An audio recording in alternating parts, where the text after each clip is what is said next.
Yes guys, and welcome back to another video on the channel. Or if you're new here, then welcome to the channel where today I'm going to be telling you about the 4-3-1-2 formation with custom tactics and player instructions. So, without further ado, let's get into the tactics. So the 4-3-1-2 is an attacking formation, so I recommend using it as your attacking preset or even an ultra attacking preset. So, our defensive style is going to be on balance, our width is going to be on 50, and our depth is going to be on 55.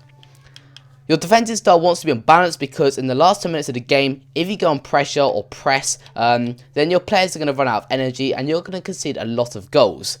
Your width stays on 50, so your defense stays in a sturdy line, and your depth is up to 55 because you're going to play a high line. If you have a higher depth in your position, most of the time you're going to have more possession, which means you can make more things happen and score more goals. Build-up player is going to be on fast build-up, and chance creation is going to be on direct passing.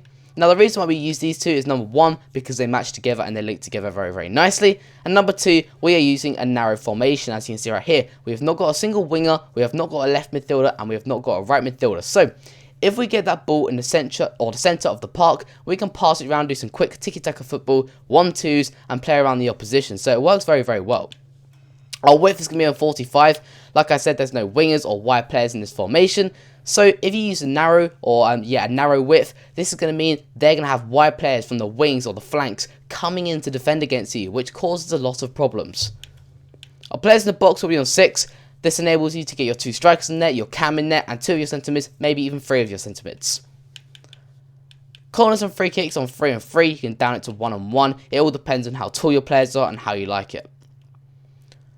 On to the instructions now. So our strikers are going to be on stay forward and getting behind, and stay forward and getting behind. Both on the same instructions. There's one thing you can change though, and that is have stay central on both of your attackers or one of your attackers. Depends how you like it. But if you are using 45 width, then I recommend having it stay central. Our cam is going to be on getting to box across. This is because he's going to dart through the middle of our strikers and act as a centre forward. Our central centre midfielder is going to act as a CDM, and that way he's just going to be on cover centre, nothing else. Our right centre mids and left centre mids are going to be on getting to box across and cover centre. This means that, like our cam, going to be darting into that box, and it's so hard to defend when there's that many players in the box, especially when they've only got 4 defenders. Centre backs default. Goalkeeper will be on default as well, and our fullbacks, last but not least, will be on stay back while attacking default.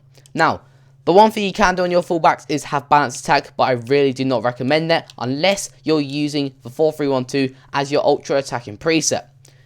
Another thing, if you do like this formation, then I definitely recommend going to the 4-1-2 second as your more defensive one, because it's the exact same apart from the fact that instead of 3 centre midfielders, it only uses 2 and 1 CDM. So, if you do like this formation, definitely check out the custom tactics and player instructions on the channel for the 4-1-2 second, as it's much more defensive and it's basically the same. Anyway guys, have a great day, have a great week, and goodbye, and don't forget, subscribe.